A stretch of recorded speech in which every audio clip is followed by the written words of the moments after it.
Meus irmãos, a graça e a paz do nosso Senhor e Salvador Jesus Cristo. Estamos aqui para mais um vídeo, para o meu, para o teu, para o nosso canal, Teologando e Capacitando. Nesse vídeo nós vamos dar continuidade sobre o estudo da blasfêmia contra o Espírito Santo. No caso, fizemos a parte 1, agora vamos para a parte 2 e vamos iniciar falando do terceiro ponto, que é um pecado que ultrapassa os limites da redenção. Só que antes de entrarmos nesse vídeo, nesse conteúdo, eu quero lhe fazer um convite. Você que ainda não se inscreveu no nosso canal, se inscreva no nosso canal, faça parte dessa comunidade de apaixonados pela Palavra de Deus, o canal Teologando e Capacitando. E também não esqueça de ativar o sininho das notificações para você ficar informado toda vez que eu subir um vídeo novo para o canal.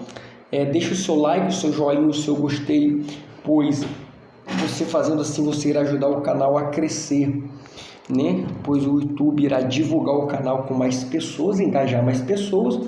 E compartilhe os nossos vídeos em suas mídias sociais, de WhatsApp, Facebook, Instagram, e joga também no grupo da tua igreja, o grupo de líderes, membros, obreiros, e ajude o canal a crescer e abençoa o irmão de sua caminhada cristã. Pois bem, dito isso, nós vamos falar aqui sobre um pecado que ultrapassa os limites da redenção. Vamos lá. Quem disser coisas abusivas contra o Supremo Ser nunca obterá perdão, mas será réu do eterno juízo, segundo Marcos capítulo 3, verso 29. Em Hebreus capítulo 10, versículo 29, encontramos um exemplo deste pecado imperdoável. O escritor sagrado adverte sobre os que vivem pecando voluntariamente. De quanto maior castigo cuidais vós, será julgado merecedor aquele que pisar o Filho de Deus e tiver por profano o sangue do testamento com que foi santificado e fizer agravo ao Espírito da graça. A passagem subentende que a impossibilidade do perdão pela blasfêmia contra o Espírito Santo pode estender-se à vida além-túmulo. O Dr. F.W. Grant observa que esta blasfêmia representa mais que um fruto da ignorância, sendo uma aberta oposição a Deus e a tudo que é divino. Uma palavra falada contra o Filho do Homem podia ser perdoada. A condição humilde que ele assumiria ocultava sua glória aos olhos carnais. Mas havia o que precisava ser reconhecido e não era possível ocultar. Interessante é que a blasfêmia contra o Espírito Santo, ela resume em ignorância, como está aqui, a tudo que é divino. Até os meios de redenção a pessoa escarneia, a pessoa brinca, a pessoa julga, podemos dizer assim, julgar entre aspas, se é Deus mesmo que está fazendo, entendeu? Então, é impossível a pessoa ser regenerada uma vez que ela rejeita a obra do Espírito Santo. O ódio manifesto por pessoas esclarecidas não podia ser perdoado. O pecado eterno é a atitude de quem rejeita propositadamente e em desafio à luz e ao conhecimento, rejeita e persevera em rejeitar os esforços do Espírito Santo e a graça oferecida pelo Evangelho. Tal estado, para quem nele persevera sem arrependimento, exclui o perdão, porque é o pecado para a morte referido em 1 João 5,16. Há pecado para a morte, e por esse não digo que ore. Persistir nesse erro é perecer sem misericórdia, ainda que o Deus de toda graça faça tudo para evitar tal desenlace. Ou seja, o que ele está dizendo aqui, entende o autor aqui Severino, Pedro da Silva, que o pecado para a morte é aquele pecado que rejeita o esforço do Espírito Santo em regenerar o homem. Porque a Bíblia vai dizer que é o Espírito que convence o homem do pecado, da justiça e do juízo. Então é obra do Espírito. Amém? Então ele está entendendo aqui que o pecado para a morte é essa rejeição e a pessoa procura perecer sem a misericórdia de Deus. Entrando no quarto ponto aqui, o pecado contra o Espírito Santo. A criatura sem intercessor, porque João 14 diz que ele é o nosso consolador, e vai para outro parte da Bíblia falar que ele é nosso intercessor, né? Então, vários aspectos, e todos eles com justificativas convincentes, demonstram ser a blasfêmia contra o Espírito Santo um pecado imperdoável. Primeiro ponto: pecando o homem contra Deus, Jesus intercederá por ele junto ao Pai. Ele é a propiciação pelos nossos pecados, e não somente pelos nossos, mas também pelos de todo mundo. 1 João 2,2. Na posição de sumo sacerdote, Jesus intercede perante Deus pelos transgressores e pelos santos. Isaías 53,12, Hebreus 7,25. Segundo ponto: pecando o homem contra Jesus, o Espírito Santo intercederá por ele junto ao Filho de Deus. João 16,8, Romanos 8,26. Terceiro ponto: pecando o homem contra o Espírito Santo, quem intercederá por ele? Ninguém. Eis aí a razão porque tal criatura se torna réu de juízo eterno. Deu para entender? Pecando o homem contra Jesus, o Espírito Santo intercede por ele junto ao Filho de Deus. Amém? Agora, pecando o homem contra o Espírito, quem vai interceder por ele? Era esta, sem dúvida, a advertência de Jesus a seus inimigos. Entretanto, aquelas autoridades religiosas não entenderam. O Deus deste século cegará os entendimentos daquela gente, e eles não puderam ver a luz do Evangelho da glória de Cristo, que é a imagem de Deus. Parece que tal conduta resulta de um processo de rebeldia contra Deus. Não se pode imaginar alguém agir assim sem conhecer os princípios que mostram se algo procede de Deus ou do príncipe das trevas, porquanto que de Deus se pode conhecer nele se manifesta, porque Deus lhe manifestou. Porque as suas coisas invisíveis, desde a criação do mundo, tanto o seu eterno poder como a sua divindade, se entende claramente, se veem pelas coisas que estão criadas, para que eles fiquem inexcusáveis. Romanos 1, 19 e 20. Então, o que nós temos que entender, querido, que só existe duas coisas que regem a nossa vida, podemos dizer assim. Ou você deixa ser guiado pelo Espírito Santo de Deus, Espírito da verdade, ou você deixa ser guiado pelo príncipe deste século. Quem você permitir guiar a sua vida, você demonstrará a quem está servindo. Amém? Quinta parte aqui, pode um cristão blasfemar contra o Espírito Santo? Interessante. De acordo com o ensinamento geral da Bíblia, entendemos que jamais uma pessoa cristã cometeu tal pecado, especialmente aqueles que pensam que o fizeram. Quem blasfema contra o Espírito Santo jamais terá consciência de que o fez. O Dr. G. Goodman oferece uma explicação animadora para aqueles cristãos que imaginam ter cometido tal pecado. Como muitos cristãos têm sido perturbados e mesmo alarmados com esta possibilidade, pensemos a respeito. Primeiro ponto: não é ela para perturbar a consciência impressionável, pois ter uma consciência sensível é estar na condição espiritual diametralmente oposta. O blasfemo aqui referido é uma pessoa cuja consciência está cauterizada como que por um ferro em brasa. Segundo ponto: não se refere a alguém cair em tentação, a um pecado ou pecados. É mais uma atitude do espírito do que mesmo um ato. Terceiro ponto: não significa uma simples palavra irrefletida ou descuidada, embora blasfema, porque blasfêmias e pecados semelhantes podem ser perdoados.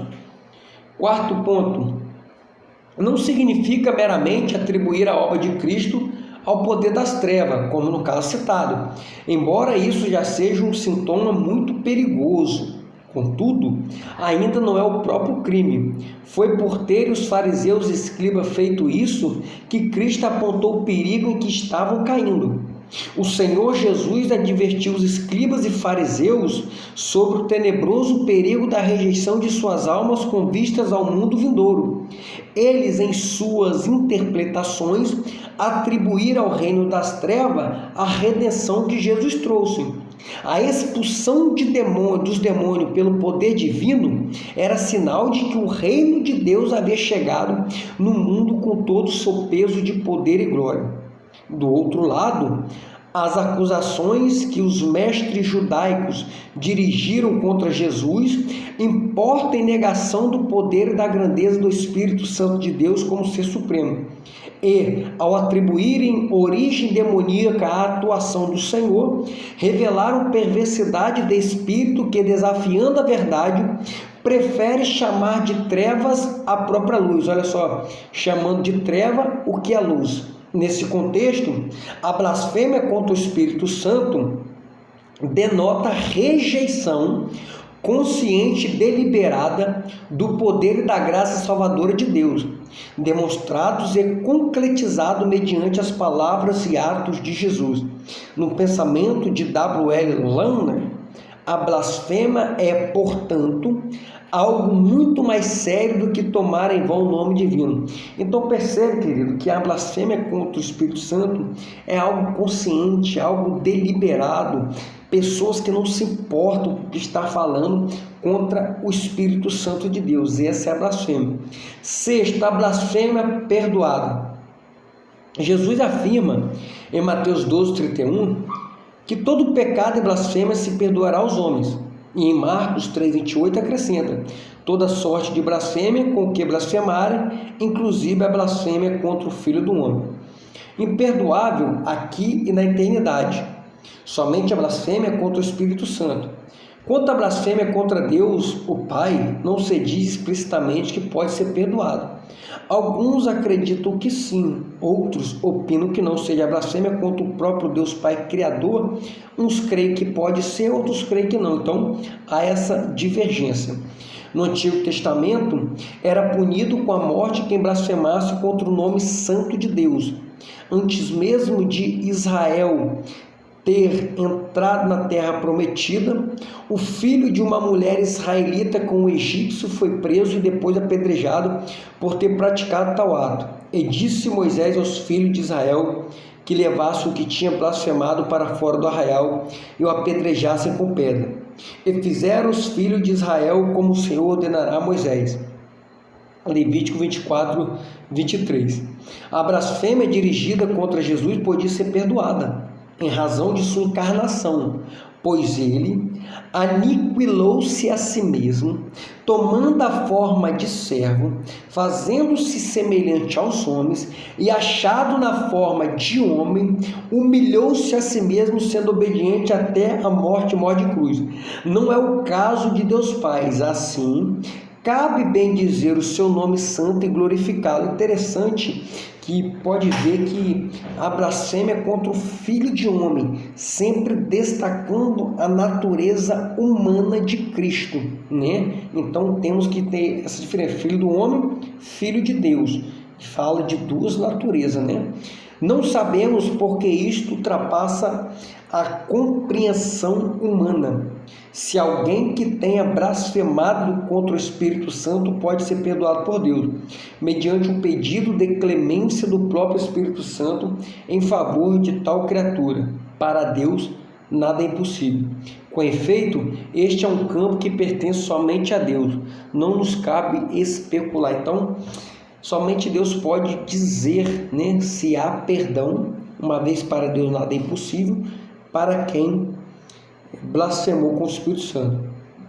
Blasfêmia no sentido escatológico, que é interessante. Apocalipse capítulo 13, verso 6, diz que a besta que subiu do mar, né, falando ali do anticristo, abriu a boca em blasfêmia contra Deus para blasfemar do seu nome, do seu tabernáculo e dos que habitam no céu. Esta figura sombria blasfemará dos poderes do mundo superior, ridicularizando sua própria existência.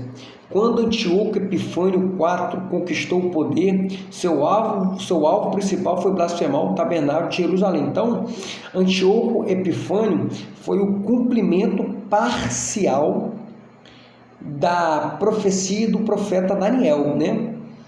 E vai ter o seu cumprimento pleno, completo, no anticristo, no período da grande tribulação, onde iniciará a 70ª semana, e a igreja já terá sido arrebatada para a glória de Deus Pai. Durante sua vida terrena, o Senhor Jesus foi alvo constante das grandes blasfêmias dos obstinados fariseus. O Espírito Santo também será objeto das blasfêmias do anticristo.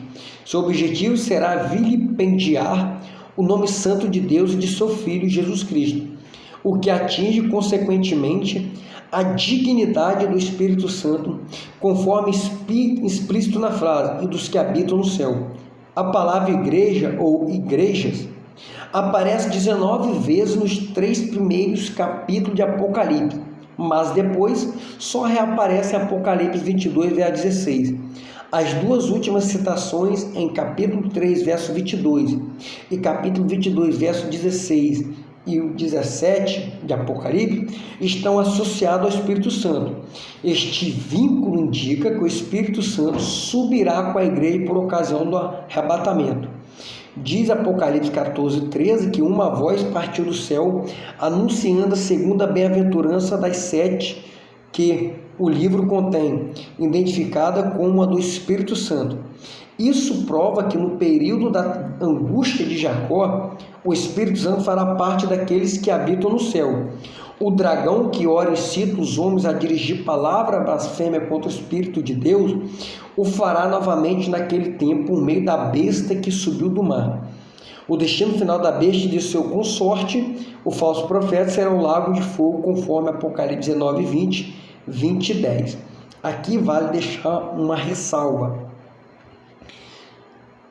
Aquele que o detém, nós acreditamos que é o Espírito Santo, porque a igreja sendo habitada pelo Espírito. Uma vez que a igreja for arrebatada, o Espírito Santo deixará de atuar na terra como atua hoje no período da graça, mas ele estará também no período da grande tribulação, porque ele é onipresente. Então, um erro teológico gritante nós dizemos que o Espírito Santo não estará atuando na grande tribulação. Ele estará mais conforme os moldes do Antigo Testamento, ou seja, de forma esporádica, em ocasiões especiais. Então essa é uma ressalva muito grande que nós temos que tomar cuidado para não tirar a onipresença do Espírito Santo e assim tirar ele, distinguir ele não sendo Deus, porque Deus é onipresente e o Espírito Santo é Deus. Assim Deus punirá, continuando aqui, todas as duras palavras que ímpios pecadores disseram contra ele, Judas 15, principalmente aqueles que segundo a carne andam em concupiscência de imundícia e desprezam as dominações, não receiam blasfemar das autoridades, segundo Pedro 2,10. Apesar de tudo, Deus ama essas pessoas, porque Deus ama a todos, e não querendo que alguns se percam, senão que todos venham a arrepender-se, segundo Pedro 3,9. Conclama a todos os homens em todo lugar que se arrependam, Atos 17 e 30, e chegamos no final do estudo, né, da blasfêmia contra o Espírito Santo. Então, meus amados irmãos, esse é o vídeo, e que Deus possa lhe abençoar de uma forma poderosa, em nome de Jesus. Amém.